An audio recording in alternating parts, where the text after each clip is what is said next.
Oh my God, this is my Control-Alt-Delete moment, I think. I was in an elevator. We were coming back from karaoke. I was in an elevator, and there was these like three girls, and they were singing. So I started singing with them. They're like, "Okay, Clay Aiken."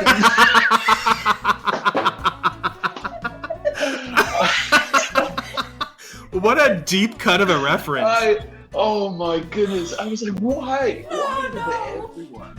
Oh, I was done. Like, okay, well, that's my cue to go to bed. Welcome back to another episode of On The Porch with Front Porch Music. I'm Logan. And I'm Jenna. And this week, we got to talk to one of our buddies we've been hanging out with for a couple years now. Things got out of hand a few times. We were laughing. And the swear jar this week got used quite a bit. It did. But Graham was like immediately like, oops, like willing to cough it I mean, up, once he found out it was for charity, he just let them slide. Yeah, he sure did. Yeah. He has a brand new single coming out this Friday. It's called Toughest Act to Follow. We talked a little bit about that and his previous singles.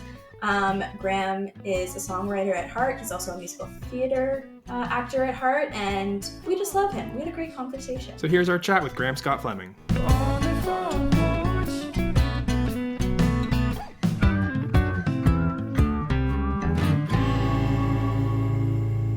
All right, so we have Graham Scott Fleming with us. Hello, Graham. Hello. Yeah. What's up, gang? Hello. And he's joining us from sunny LA right now. Can you tell by the glow? Glow or burn? I don't know. It's a burn. I have so much aloe vera on my pocket right now. The glow is just aloe vera. Yeah, it's the actual lack of lighting. If you turn the light on, it's just red like a tomato. I will say this every single day. If you are not using SPF, it is your own fault when you shrivel up. Okay, but I do. Yeah, that's how this happens. Yeah, it's precisely. What is that? The grocery bags under my face. Oh, that's just, yeah. Grocery bags. Oh, God, I have them. They're so bad. If I look this way, woof. That's why I always keep my chin up. Woof. Woof. Oh, gosh. I don't even have bags. I had 10 and a half That's bags. because you're so young. I'm so young. I'm perfect. I'm a porcelain doll. And you have a filter on your camera. Oh. I don't have a filter. It's not. It's the natural filter on the camera quality of my laptop. Wow. Please give me that for real life. I just want to walk in front, like with a big filter just in front of my face as I'm walking the streets. That'd be more beautiful. I have a pimple over here somewhere, and you just can't see it right now. And I can't turn that off. It's just the camera. Well, it's good. It looks good. You look good. You look great. I look great. Yeah. I look great. Yeah. Nice. Substantial conversation. Well, thanks for joining us, Graham. That's it for the show. It's been so fun. Thank you, guys. I'm going to go bathe in aloe vera now. All right. Well, Graham, it has been a wild couple years for you. Mm-hmm. So let's take us back to kind of, I mean, not all the way to the beginning, but like a couple years ago, you released some music into the world. Tell us about that first release a couple years ago. Yeah. I mean, as everyone says, it was a weird time for everybody. COVID, what the hell are we going to do? But I think the blessing in disguise was that it really gave us time to, sit down and think about our emotions, our feelings, what we're going through. And being a songwriter, I think it's cool that we, can put that together into art that other people, something that other people want to say but aren't songwriters and they don't know how. I love doing that connection. So I'm a sad boy, and I started writing some sad boy tunes. And one of those was Deja Vu. I think that was the first time we talked, right? Mm-hmm. Yeah. Released Deja Vu completely alone. I had my band and my besties with me, but didn't really know what I was doing. Just knew I wanted to release it. And I got it out. And it was just nice to have something. For so long, I've been playing a character. It was nice to have something that was me, a piece of me being out there. So, from there, I kept meeting some incredible people like Danny Strong, who has been just an absolute beauty of a mentor to me. Met you guys, and I think I just kept meeting the right people and stumbling into the right path. And now, years later, we're here, and I'm chatting with you guys. So it's crazy. It's fun. I would love to go back 1 second back to like the playing a character. Yeah. To like putting your own stuff out. Were there like barriers you had to jump over and hoops to go through to be like cool with sharing your actual self and not playing a character? Yeah, that's a good question. It is weird. It's much more vulnerable. I can go and like cry on stage playing someone else, you know, living that truth. But when it's you and something that you've actually personally been through, and you know, when you write the song, it feels good because you're getting that out. But when you release it, realizing other people are hearing that, it's a scary feeling. You know, people are either going to like it or not, and that's fine. That's why, you know, music is so amazing because we can all have a different view of it. But yeah, it was a moment that I was like, do we do this? Do we release this stuff? Do I tell this story? Because I really haven't before. And I was like, screw it. Let's do it. There's someone else out there who, you know, has gone through similar stuff. And I think that, you know, it's important to share your craft and find where you're supposed to be. And I think this is where I'm supposed to be. So I'm happy releasing it. Sorry for the long-winded response. No. All good. I think for those who don't know Graham necessarily, he does have is it a past life now in musical theater and Broadway, or is it still like? I don't think like theater ever gets out of anyone's life. Like I grew up in theater, and it never leaves you. Like it's incredible. Like it's two different worlds, like theater and music. And unfortunately, I've had to put it on the back burner because I'm just focusing on the music. But like you just said, like it never leaves you. I still watch musical theater clips all the time, and I still sing those songs. But I think it makes me a stronger performer in the country world having that theater background too. So I think eventually I'd like to go back and do something, but we'll see. What's your like? I was so sly about that. What's your dream role? Ooh. Troy Bolton in High School Musical, right? Boom. It was actually between me and Zac Efron originally. So that's kind of what I thought. Yeah, they just didn't want the guy to be too attractive on the screen, so they went with him. It's true. You know what everyone says about Zac Efron? He's just not. Yeah. He's just not quite attractive enough. Average. I think playing Charlie was definitely a dream role. That character just has so much emotion, and his arc is wild, and the story itself was. And that was in Kinky Boots, right? Yeah. The story itself kind of changed my life too, with me and my family and like my town where I'm from. It's not necessarily a story that people from our little town would read up on, but they all came, and I think it just holds such a special place in my heart playing that role. So I would do it over and over again. I've done it 4 times now, so bring it on, Jerry Mitchell. If you're listening to this, do it again. Do it again. I still think you should break out those giant kinky boots for like a show. I got them, so maybe that would be so funny. You guys got to try them. Next time I see you guys, I'm going to bring them for you to put on. Do we want me to break my neck? Probably for content's sake. We'll go right up. We'll put pillows around. That will go all the way up to like my thighs. Yeah, they are the size of Jenna. I'm half your height. They go to my thighs. Oh my gosh. We'd have to roll them down for you, Jenna. They're literal full pants for you. Just pant boots. Pant boots, that's so funny. Well, getting back to the music though, so you released Deja Vu, and then it gets some pretty decent traction in terms of like getting your name out there into at least the scene in Ontario, and then of course across the country as well. But then Better Man came next, correct? No, High Life. Yeah. High Life first, and then Better Man. Yeah. Yeah, and then fast forwarding, then I guess to Better Man. That's the one that really kind of broke you out into the scene across the country. Yeah, and it's so funny because I had another song in place of that when I went to record the 5 songs, and I wrote that the night before we went into the studio, just getting my feelings out. You know, it was a journal entry, as I've always said, but I went into the studio, I sent it to the boys, and I was like, we have to do this one tomorrow. They're like, we've already done pre-pro, and I was like, yeah, this one we got to do it. And we made up the music on the spot in the studio, which was wild. Wow. And we all were vibing with it, and I sent it to Danny, and she was like, that's your song. And yeah, then it came out, and I really truly was not expecting the reaction or the features for radio and the support that I got on it. It was just absolutely wild. And that was probably my most vulnerable song. So speaking back to that, it's like, yeah, I was going through a really dark time when that was in my mind. But the fact that and we again, when that song came out, even, right? Oh, that was yeah. like the worst time ever. Yes, it was awful. But it's also, again, it's like healing for me. It's like therapy, the song. So it's like, it's a reminder of, you know, how crappy that was and the position I was in, and not to go towards those positions anymore. But yeah, the action it got and the people I got to meet from it, and then the signing and all of that, it's like, I still am living in a dream and I don't want to wake up kind of thing. But yeah, Better Man. Why do you think people like connected with that song so much?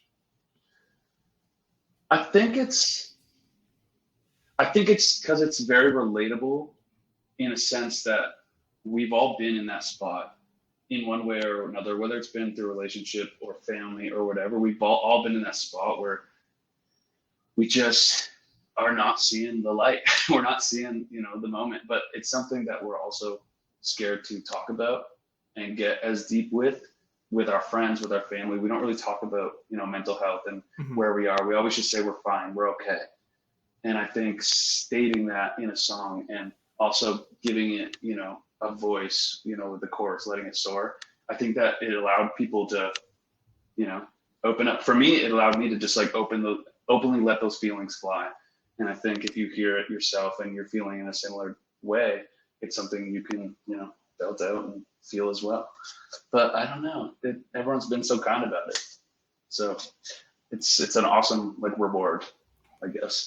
Yeah, I mean, it's definitely a song that's super relatable, and I think the vulnerability really comes through in the song, that really the listener can also really feel the vulnerability. And I think that's why people really reacted to it, because they can feel that through your voice. Oh, I appreciate that. It was also fun doing the music video to kind of show, you know, the after me and the before me, and trying to show people that, you know, it's okay to be in this. I keep trying to like hide the swearing. Oh, we have a virtual swear jar here. So like at the end of the because of Jenna. Okay. So anytime someone says fuck, shit, whatever, like we're just gonna at the end of the year donate a bunch of money to some charity, and it's our virtual tip, or not tip jar, swear jar. I love fuck that. Away. Fuck away. Whoa. I think what I was saying, sorry, about the music video, is like to show like the shitty part, you know, where you are in that position, to the good side, and show that throughout the whole thing and the journey it takes to get there. But also to just show people that, you know, it's okay to feel that way, but there is light, and you just got to go through that process. You know, we don't learn how to move on by just having an easy life. Having a struggle and working your way through it, that is so important, makes you a stronger person in the end. So I really wanted to showcase that in the video, and I think AJ is just brilliant. So me and him just worked together to make that happen. And I think it came out pretty great. In summary, getting the shit kicked out of you builds personality. Amen. That's it. Control, Alt, Delete everything I just said and just make that. I'll move my mouth and you talk. No, that's not fun. What? Nothing. You're just cute. I try. It is what it is. Stop it. Her head doesn't need to be any bigger.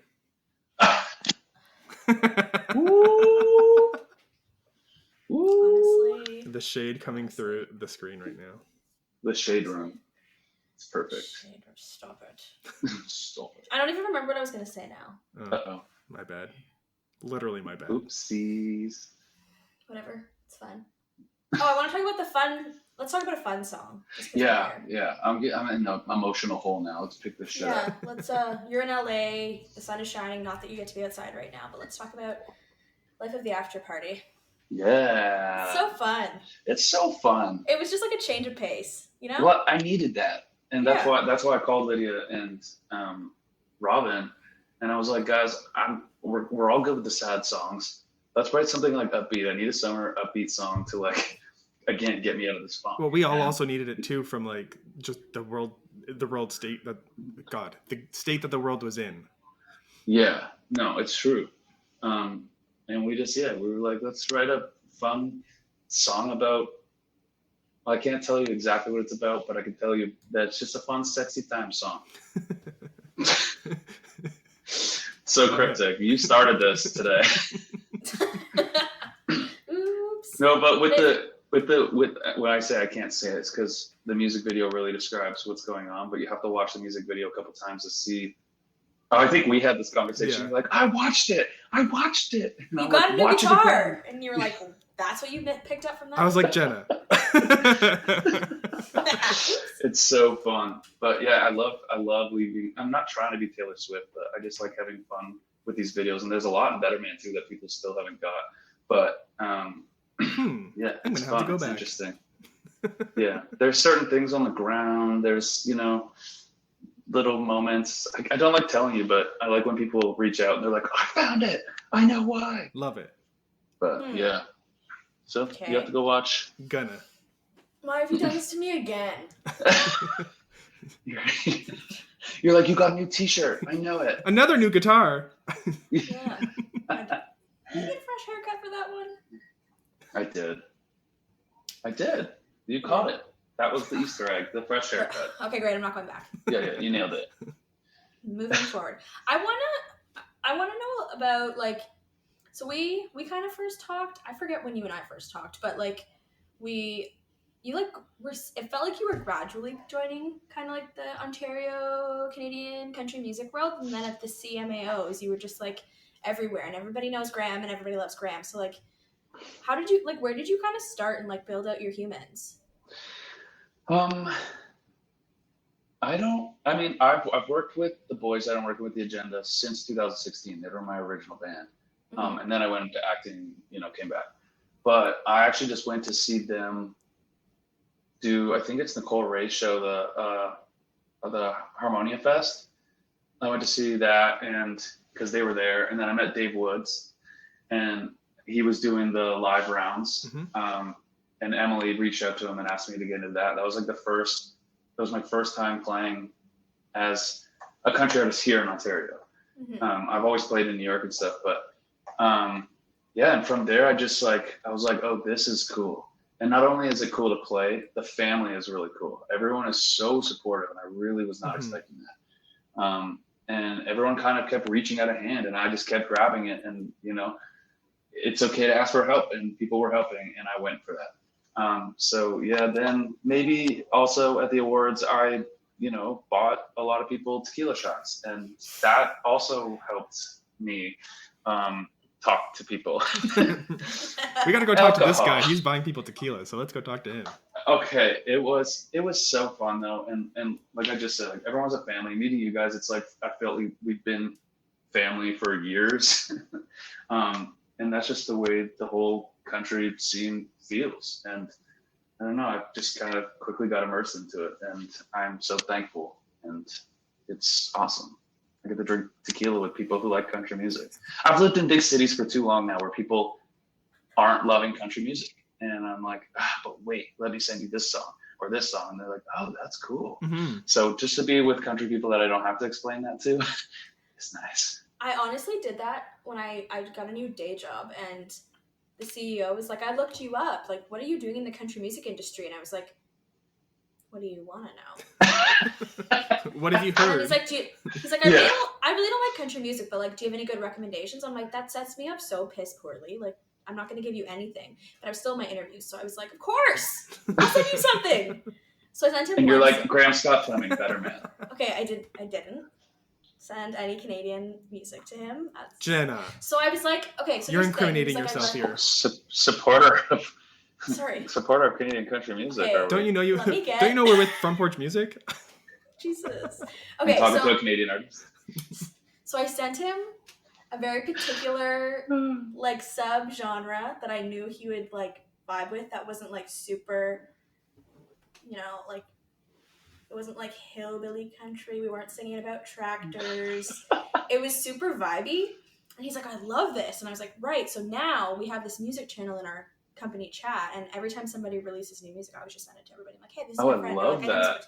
so I still got your backs, but Okay. baby steps, okay? Baby steps. Took a while. Yeah, no kidding. Oh my god. This tough crowd. Fake fan. Fake fan. Fake news. Fake Jenna. Fake fan. Whatever. Whenever your new song's coming out, I'm not sharing it with the whole company that I work for. Ah, Forget you. Bob Saget. Damn. Maybe that's the title of this. Just Bob Saget. This whole interview is just Bob Saget. You know what? I was in that grade will be 8 when that was the like title. trending. Bob Saget by Graham's Company. Make a song. Where's that? About him? Sure. Have you guys ever seen Tourette's Guy? Do you know where that's from? Seen what? Tourette's Guy. No.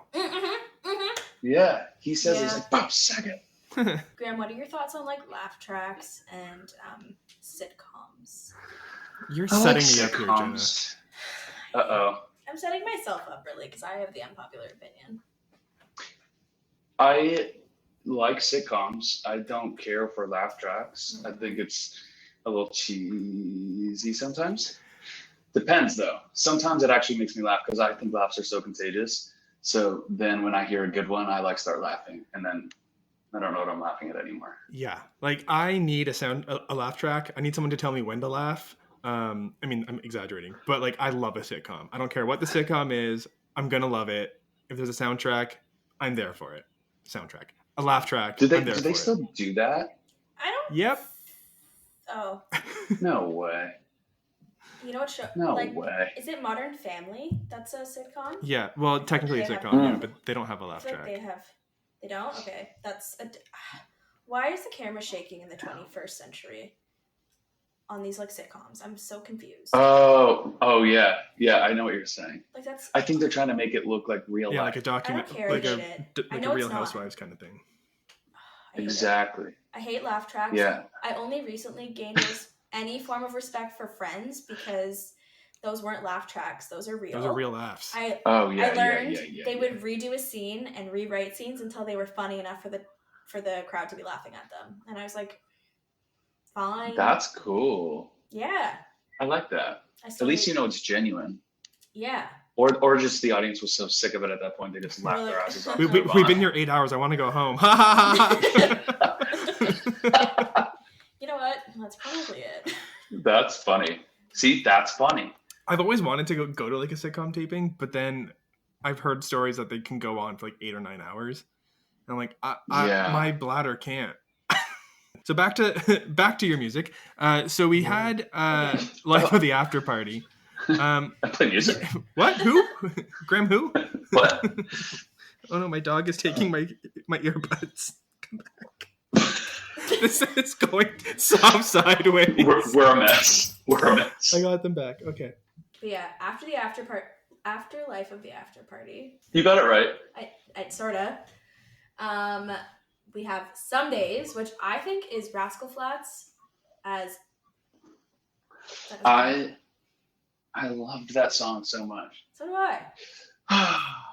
Is that the Yeah, one that you another- is that the one that you sang at the showcase at the CCMAs? I can't remember. No. CCMAs I sang Life the After Party, Make It Up As We Drink. And I sang one that I had. It was just I haven't released it or Gotcha. recorded it. It was just a new one. I like Yeah. I don't think I named it. I think I have a recording of you singing Some Days at the Moonshine. The Moonshine. Yeah, maybe. I'm gonna go back and look. I love that song. It's like that's one of those songs that's like a passion one. It's obviously a true story. Found it out. I found out some information, and instead of just like breaking down, I just went to my guitar, wrote a song, and it ended up being one of my favorites. And it's one of my favorites to sing too because I love being emotional on the stage. And I mean, sometimes it's too much. You almost saw me cry at the CCMA showcase.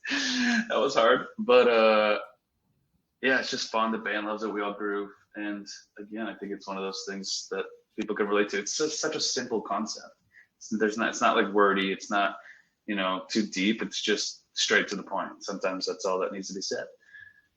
And fuck you, person who made me write that. Period. Money jar. Virtual jar. Worth that one. $1. Yeah. No, I really like that one. I think that's like one thing that I think we've been. I'm just gonna go out with a hot take, maybe struggling the last couple of years with music is shoving these really metaphorical ideas into as many words as possible into a short amount of time as possible, and people aren't catching on because it either starts. It's hard. It doesn't make sense sometimes, or like you're busy trying to catch the words, you're not listening to the actual song, and it's just there's too much going on. So I think I agree with you. Songs gets back to that sweet spot. Well, I appreciate you saying that. I agree. I even like doing now a lot of co-writing. It's sometimes when I'm in the room, I like shut down a bit because I see people trying to be so deep and like try to say something that hasn't been said before. So like they have to change it so deep. And I'm like, no.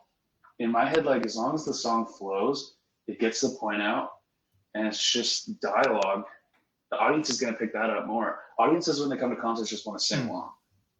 You know what I mean? They want to be able to, like, exactly what you said. They just want to hear it. They want to sing it. They want to belt it. And you know, like, for listening rooms and stuff, those songs are great. It's perfect. I love that. But when they're, like, concert songs and, like, radio songs, you just want something that's, like, it still has those meanings, but it doesn't have to be so complex. Deep. Complex. That's what I'm trying to say, Yeah. I agree with you. I think that I'm just dissecting a little bit. I've been dissecting this for like 5 months because I've been listening to Prime Country on Sirius XM, and it's like 70s, 80s, 90s, and I'm like, what about this is something that we still like to listen to? And sometimes the song is 5 fucking minutes long, but you know every word, and you don't like get distracted halfway through.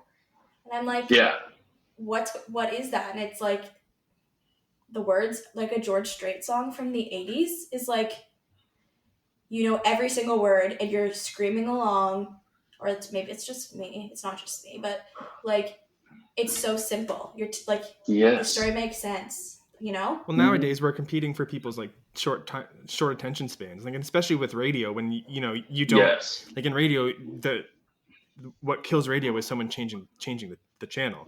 So like if there's a 5-minute song that people aren't connecting with fully, they're gone, they're tuned out. So you need songs to keep the station flowing, to keep things going, and to like go from this to that to this to that, and it has to always kind of sound good together. And like, I think the change in the industry has come largely from people's attention spans. I mean, I have the worst attention span. It's a TikTok world. It's a TikTok world now. But you can. It used to be a YouTube world. You can have a 15. Sorry. You can have not 15. That's a little excessive. TikTok videos are getting long again too, though. There's like 6-minute videos on TikTok, and I'm like. But have you ever sat and watched a full one? No. Why are we doing that? That's why, like, I'm not gonna say my YouTube channel from back in the day, but it's still up there, and on my way. There, like, I used to do that all the time, like record a whole cover of a song and put it on when I was a baby, and. Now I like, if I'm recording a cover for TikTok or something, I just do a verse and chorus, because people sometimes won't even make it to the chorus. Sometimes you just got to do a chorus, and I'm like, it's just taking the art out of it. Got to leave people wanting more. Yeah. So I don't know. Interesting observation, Jenna. Sorry. Yeah. That sounded a lot more sarcastic. So you really needed to get that. You needed to get that out for the past 5 months. Literally, I think about it all the time. I have a playlist of songs that I'm like, this is still sonically appealing. The story is still appealing, but this song sounds like shit because it was produced in 1994. So like, what about it is good? I'm just being a nerd. That's so true. I never even like thought about that, like why we all love the old stuff so much and why we're trying to change it so much. I don't get. There's different ways to say words, but we don't have to make it complex, like you said. It's just like changing up the sound, changing up how you want to, be perceived as an artist. It's like, you don't have to write a freaking poem or whatever to make the song work. Yeah. My best friend's dad puts it best. Why use more words when less do trick? Less do trick. Dude, that's funny, actually. That is funny. That took me a second. I'm a little dumb. It's the song. It took me a sec, too. I was like, I don't think she finished this. She did. That's funny. Yeah, that's funny. Even in the studio, like even for my songs, like Al, when I'm recording with Al Rowe, who does my mixing and stuff, he's like, let's just take out this word, this word, this word. Let's just clean it up. And I'm like, Whoa, right? in my head, I'm like, oh, sometimes you get so attached to the words you write, even if it is the or like but or and it like took me a second to realize, oh yeah, he's just making it sound cleaner so people hear the words better and can understand it better. But yeah, it becomes a lot sometimes. So Graham, when you're going into like a writing session, where's the starting point for you? Like, is it kind of different every time, or like, does it start with a journal entry, or does it start with a melody? Does it start with like a title? Yeah, it depends. I mean, start with a broken heart. Well, that's step one. Starts with someone fucking you over, and then you just go and write about it. Yeah. No, it's. I feel like it's. I feel different when I write. Because I usually write alone. Or I feel like I get the most vulnerable songs when I write alone. But I start from the top to the bottom. I have like an idea of where I want to go, but it just kind of rolls out. Whereas when I go to Nashville, people all have like their phones out and they have all these titles that they want to write about, which is so cool because it's a different way than I would have ever thought to do something. And, sometimes I'll walk in with like, I want to write a song about my dad or, my family or my ex, and they have a perfect title for it. So sometimes it's collaborative that way. But most of the times I just come in, like my latest trip, I just got back from Nashville and I had like 7 ideas that I wanted to write about, and some I had titles for and some I just had the idea. But yeah, I think that's what's cool about songwriting is it's all very different, and I'm learning how to collaborate better as well when I'm in these writing rooms. Because they can say things that I would have never thought to say, you know what I mean? And now that inspires me to come back and write in that way as well. So long answer short, it's, long answer long. Am I okay? Yeah, I don't know. Are you? Well, I don't know. I might be having sunstroke, but no, it's fun. Yeah, it's all different for me. I'm learning. I used to just go from vibe, but. Do you remember your first co-write? Jason McCoy. Cool. Were you scared? Terrified. I'm pretty sure I didn't say a word. I'm pretty sure he wrote the whole song. Yeah, your first co-write is with like a Canadian icon. Well, long story short for that, he was the drummer in a band for my parents' wedding when they got married. And then he became Jason McCoy, famous. And he was on the radio show, I'm pretty sure, like Kicks 106, doing an interview. Yeah. My dad heard and called in and was like, were you a drummer at this event, blah, blah, blah, blah? He's like, yeah. He's like, you played at my wedding.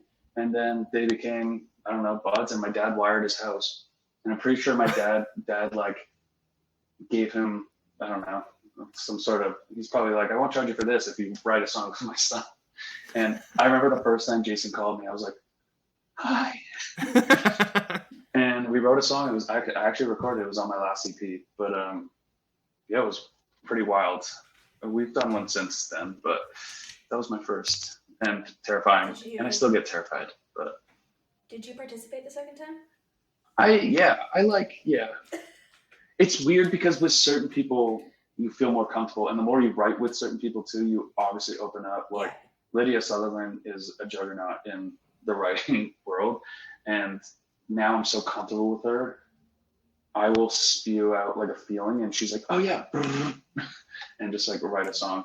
But yeah, I'm definitely getting more comfortable with being vulnerable with these people. That's their jobs as songwriters. So there's nothing to be scared of, and I'm trying to tell myself that they're here to just make the best song for me or with me. And yeah, it's a scary thought, but it's a cool process.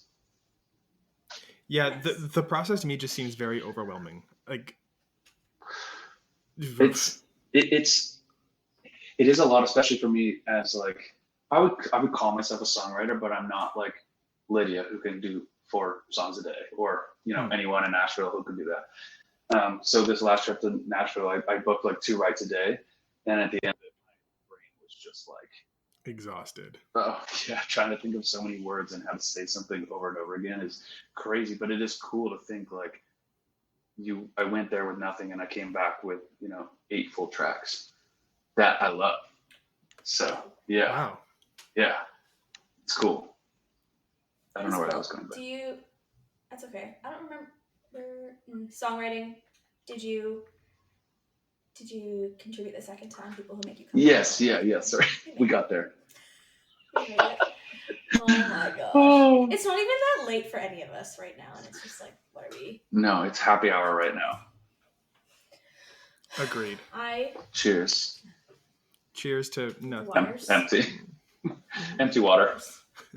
Waters. You want to talk about Boots and Hearts? And hanging out at Boots and Hearts last summer? I'm just kidding. This summer. Okay. Yeah, it's fucking happening. Yeah, so for anyone who doesn't know, it's been announced that with the Boots and Hearts lineup announcement, Graham is playing Boots and Hearts this year. On that stage. Saturday. On what stage? Is it the Front Porch stage? Yes! I mean, I think so. I hope so, because then I get to spend with you guys. I actually can't be there that day. This has been really fun. Yeah. Yeah, sorry, we have other engagements. Really cool, guys. Really cool. I'll be there every other day, though. Sure. I'll catch you at Keith Urban's set, you know? We'll just meet you there. Yeah, it's so wild. So cool. It's just down the street from where you live. Yeah. It's literally like a 30-minute drive from me. And so it's going to be cool with a lot of hometown people coming. I mean, you saw when you came to the ranch show, my town just shows up, and it's the best in the whole world. I mean, Dana Reed too. She's from my little town. Yeah. So we share this like community of support that is just absolutely overwhelming and incredible. But it'll be so fun to be at Boots with everybody. And I'm like an earlier slot, so I can sing, get it done, and then enjoy the rest of the day with everyone. And it's going to be just, I just got chills again. It's all around. Okay, let's all calm down. But yes. But yes. But yes. So is it safe to say that this is kind of like in the country world, this is kind of the biggest stage that you're going to be stepping on so far? Yeah, other than singing karaoke tracks at 25,000 people at Camping Fest. What? That was like in 2000. That's what got me into 2011, I think. Oh, right, with the radio contest. I won that contest. Yeah. Oh. Yeah. I literally entirely forgot about this. Yeah. Great. I love that you know me so well. It's been so sweet. You're not going to my show. Jenna, you don't care about me. You're looking real cool here, Jenna. Music. Yeah.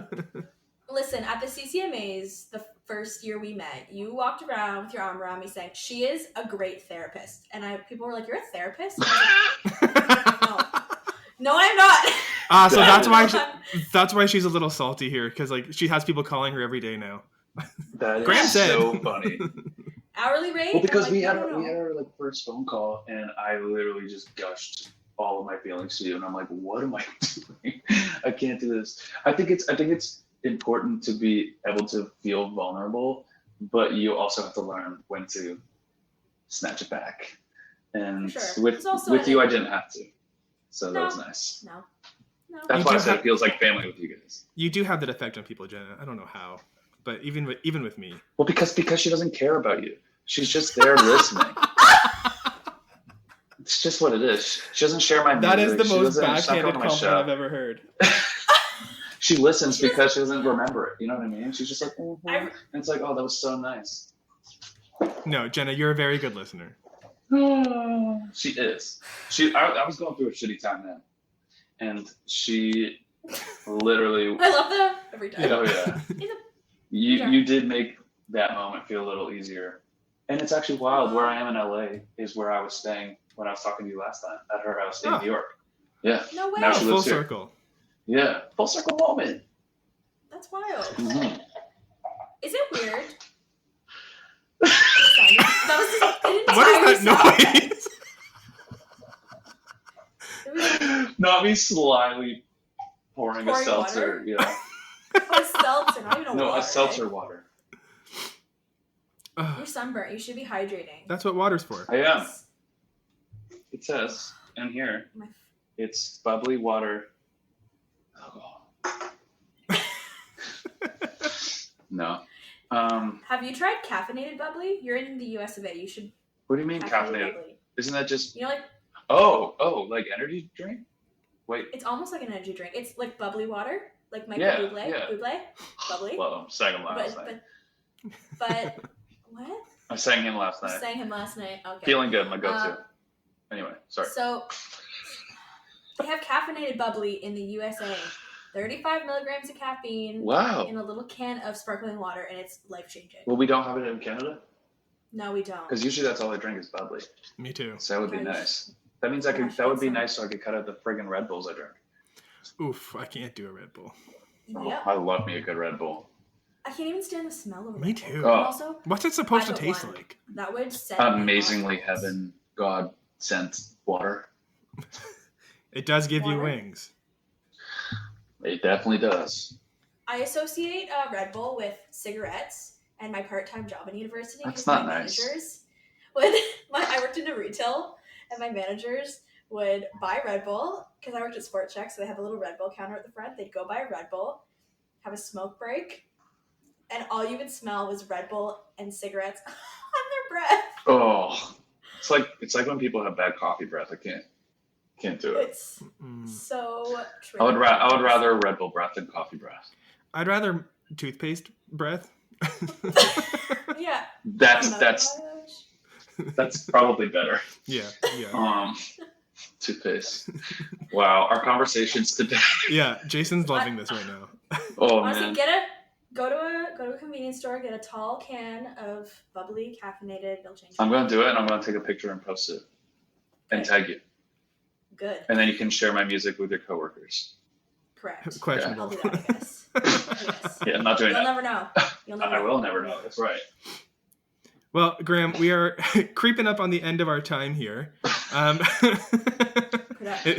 wild is that? Did we talk about anything about music? So, yeah, Just actually. cigarette smoke. Cigarette Smokes, Red Bull, and Bob Saget, and Bob Saget Control Alt and- Delete. Control Alt Delete. Yeah. That's it. You have a new song coming out. Yes. Why don't you tell us a bit about that?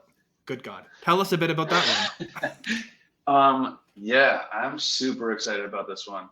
What's it called? It's called Toughest Act to Follow.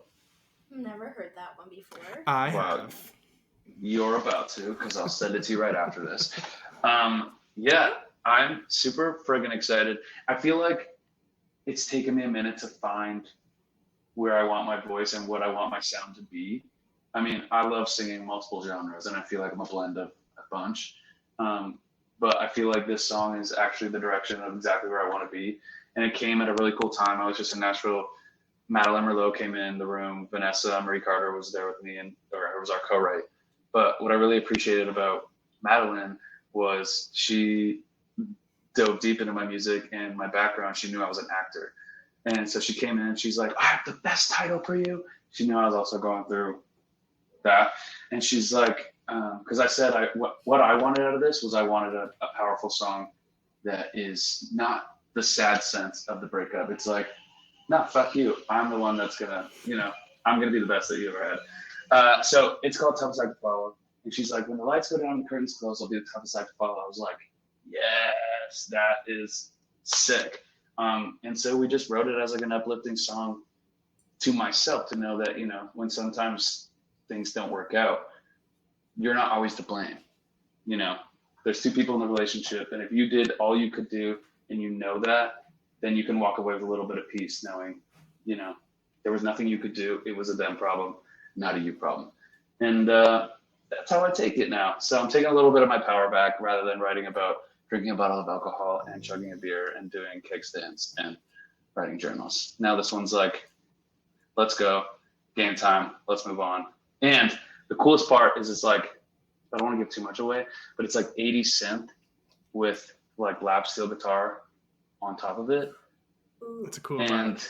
yeah, it's a cool vibe. I think it's a vibe. Mm-hmm. I don't know. I'm excited to get it out. And just the write was just so easy with them. And again, this is one of those moments where I was with people that I felt very comfortable with from the beginning. So it was just a song that came out really quickly with us. And now it's recorded. And I'm excited to have it out. Yeah. The worst part is, okay, you were there at the ranch, and this was an accident. We closed. I was opening for Aaron Burchett, and we closed with that song. So I was singing "I'll Be the Toughest Act to Follow" as the closer, and then Aaron Pacheck came on. Well, I didn't realize it till someone told me, and I went so red in the face, and then chugged a beer, and then got over it. But I mean, that is I really didn't stay funny for- and ironic. I didn't stay for Aaron Pritchett, so you know. You're gonna get me canceled by Aaron Pacheck. No, that was cool. I think he's okay. But he'll be fine. He can hold my beer while I sing his set list. Hold my beer while I sing your set list. Wow. Cut it. I like it. No. That's going to get me canceled. 100%. Well, Graham, thank you so yeah. much for joining us. It's been an absolute pleasure God, to get to thank you know for you a bit having more me. and to have you join us on the Yeah, porch. listen, it's a comfy porch up here. We got a swing. We got some bubbly caffeinated water. We got a swear jar. We got a swear jar. We got sunburns. Mhm. Sunscreen. We have sunscreen. Jenna has sunscreen. You have sunburns. And you have a toucan. Yeah. That's Amazing. how easily I I have burn. no idea. I love that. No, thank you guys for having me. I always love talking to you guys. Like I said 100 times on this, it feels like family. And I 100%. appreciate your guys' support. Anytime. Happy to help. Anytime. We'll see you soon on the porch. Thanks for listening to another episode of On the Porch with Front Porch Music. We're so lucky to be able to chat with artists and make episodes like this one. If you like the podcast, remember to rate and review us, and subscribe so you don't miss an episode. It's the easiest way to support the show. Remember to check out frontporchmusic.ca to keep up with new music releases, exclusive artist interviews, and more. We'll catch you again on the porch in a couple of weeks. On the Porch is hosted by Logan Miller and Jenna Weiser, and produced and edited by Jason Saunders.